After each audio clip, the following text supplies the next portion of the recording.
오늘 말씀은 요한복음 6장 16절에서 29절 말씀으로 썩을 양식과 영의 양식에 대해서 말씀 묵상하겠습니다. 첫 번째 단락, 예수님을 모셔드리니 소원의 항구로 다다릅니다. 날이 저물었을 때에 예수의 제자들은 바다로 건너가서 배를 타고 바다 건너편 가버나움으로 갔다. 이미 어두워졌는데도 예수께서는 아직 그들이 있는 곳으로 오시지 않았다. 그런데 큰 바람이 불고 물결이 사나워졌다. 제자들이 배를 저어서 12월이쯤 갔을 때였다. 그들은 예수께서 바다 위로 걸어서 배에 가까이 오시는 것을 보고 무서워하였다. 예수께서 그들에게 말씀하셨다. 나다, 두려워하지 말아라. 그래서 그들은 기꺼이 예수를 배 안으로 모셔들었다. 배는 곧 그들이 가려던 땅에 이르렀다. 보리떡 5개와 물고기 2마리로 남자만 5,000명을 먹이고도 12강줄이 남은 기적의 시간 뒤에 날이 저물었습니다. 예수의 제자들은 배를 타고 건너편 가버나움으로 갔죠. 마가가 쓴 복음서에는 예수께서 제자들을 재촉하여 배를 태워 자기보다 먼저 가게 하였다고 기록되어 있습니다. 예수님이 제자들을 재촉하신 이유는 오병이어의 기적을 본 무리들로부터 급히 떼어 놓으시려는 것이었습니다.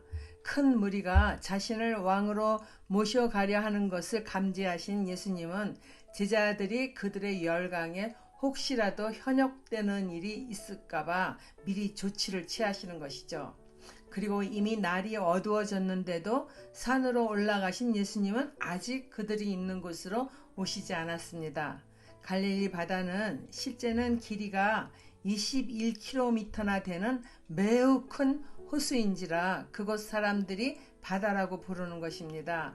제자들이 아직 배를 저어 가고 있는 그때는 날이 저물어 이미 아무것도 보이지 않는 캄캄한 시간이었어요. 그 캄캄한 바다 한가운데서 바람이 크게 불고 물결이 사나워지고 예수님은 계시지 않으니까 제자들의 마음에는 두려움이 생겼습니다. 제자들이 배를 저어 12월 정도 갔을 때였습니다.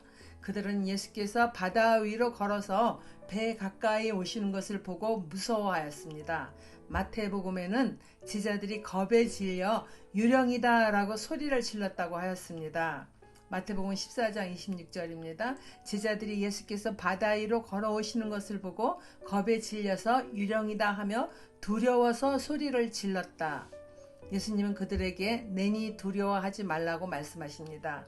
이때 베드로는 주여 만일 주님이시거든 나를 명하사 물 위로 오라 하소서 하니 예수님이 오라 하셨습니다.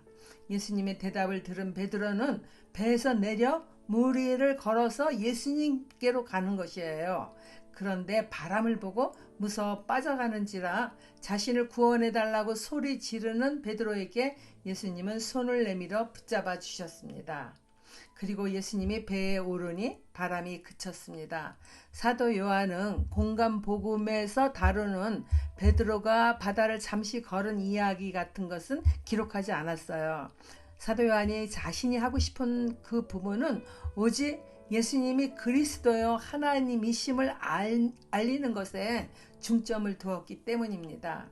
겁에 질린 제자들에게 내니 두려워하지 말라 말씀하신 예수님을 배 안으로 모셔드리자 배는 곧 그들이 가려던 땅에 이르렀다는 요한의 말 역시 사도 요한은 그 상황을 통해 구약성경 말씀을 본 것입니다.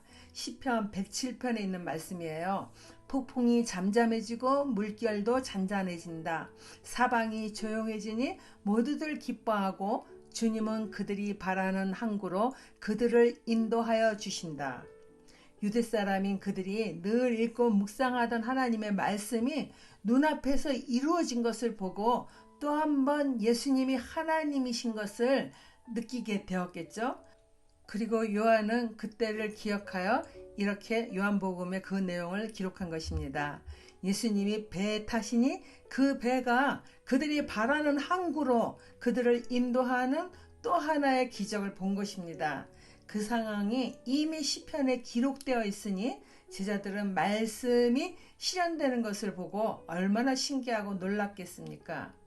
우리들의 기도 제목이 응답될 때 하나님이 살아계심을 눈으로 보는 것 같아 기뻐하지 않습니까? 요한은 예수님이 자신들이 기다리던 메시아임을 너무 기뻐 사마리아 여인과 함께 기뻐하고 예수님과 함께 하는 순간순간마다 하나님이신 예수님이 육의 몸을 입으시고 자신들과 함께 계시는 것이 그저 놀랍고 황홀한 것입니다. 적용 질문입니다. 예수님의 영이신 성령님이 내 안에 계셔 매 순간순간마다 함께 하심을 믿습니까? 혹은 하나님이 영으로 내 마음의 성전에 계시는데 여전히 두려워만 하고 있지는 않습니까? 둘째 단락 보겠습니다. 영의 양식을 구하는 삶을 살아라.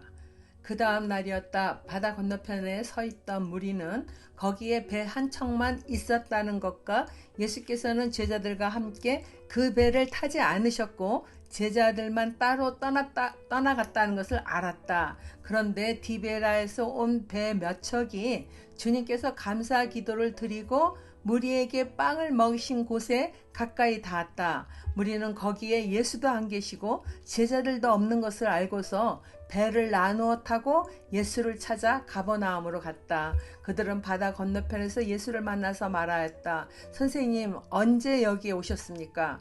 예수께서 그들에게 대답하셨다. 내가 진정으로 너희에게 말한다. 너희가 나를 찾는 것은 표징을 보았기 때문이 아니라 빵을 먹고 배가 불렀기 때문이다.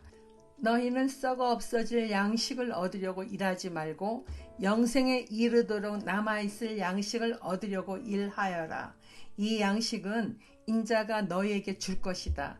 아버지 하나님께서 인자를 인정하셨기 때문이다. 그들이 예수께 물었다. 우리가 무엇을 하여야 하나님의 일을 하는 것이 됩니까? 예수께서 그들에게 대답하셨다. 하나님께서 보내신 일을 믿는 것이 곧 하나님의 일이다. 요한의 글을 읽고 있으면은 예수님에 대한 믿음이 점점 자라날 수밖에 없습니다. 요한은 의도적으로 오병이어 사건 다음 날의 이야기를 기록하였는데 그것을 통해서도 예수님이 무리를 걸으신 기적 같은 이야기를 증언하는 것입니다. 요한은 예수님이 물 위를 걸었다는 것을 증명하기 위하여 오병이어의 식사가 끝난 뒤 예수님은 제자들을 배에 태우고 자신은 산으로 올라갔다고 기록하였습니다. 그곳에 있던 무리들은 그런 상황을 또 잘 보고 알았고요. 아마도 그 무리들은 산에 오르신 예수님이 내려오시기만을 기다렸을 것입니다.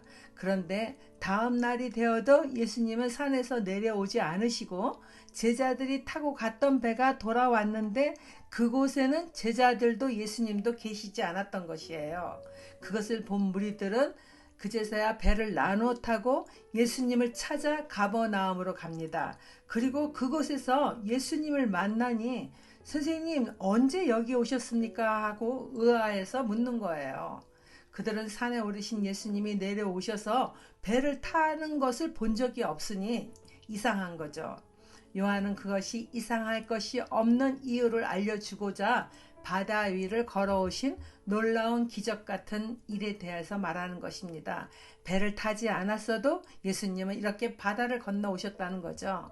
이처럼 요한에게는 예수님이 하나님이심을 증언하는 것만이 중요하기 때문에 베드로가 물 위를 걸은 이야기나 제자들 모두가 물 위를 걸어오시는 예수님을 보고 유령인가 생각하고 몹시 놀란 이야기 따위는 전혀 중요하게 여기지 않았기에 기록도 하지 않았습니다. 요한은 복음서를 기록하면서 한 사람이라도 예수님이 하나님이시며 메시아이심을 확실히 믿기를 원했던 것이죠.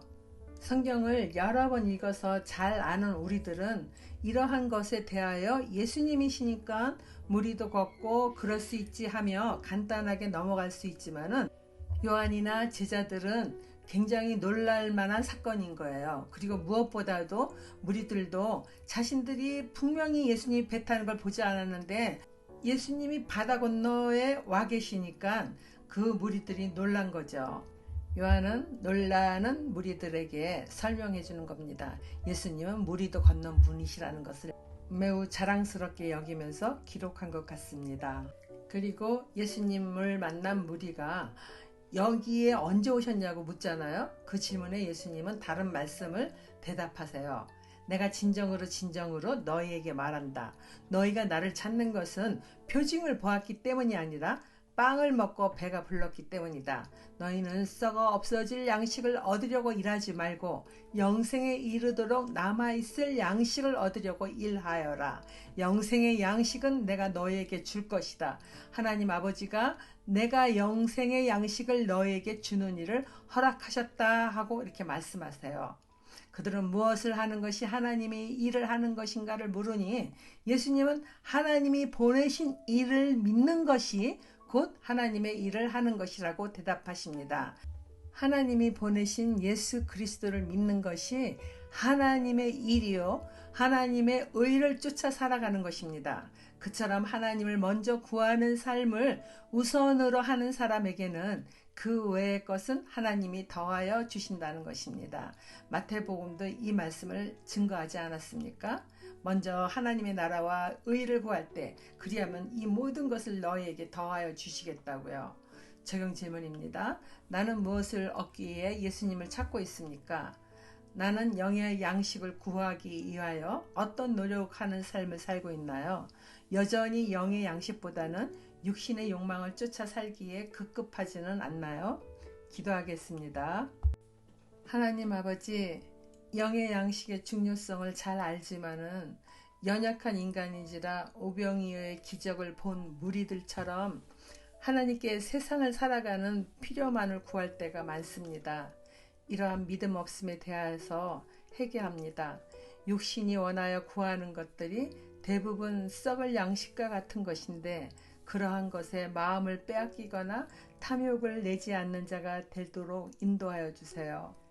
그리고 생명의 양식으로 내 영을 충만하게 채우게 하시고 주님의 말씀을 온전히 따르는 자가 되기를 예수님 이름으로 기도드립니다. 아멘.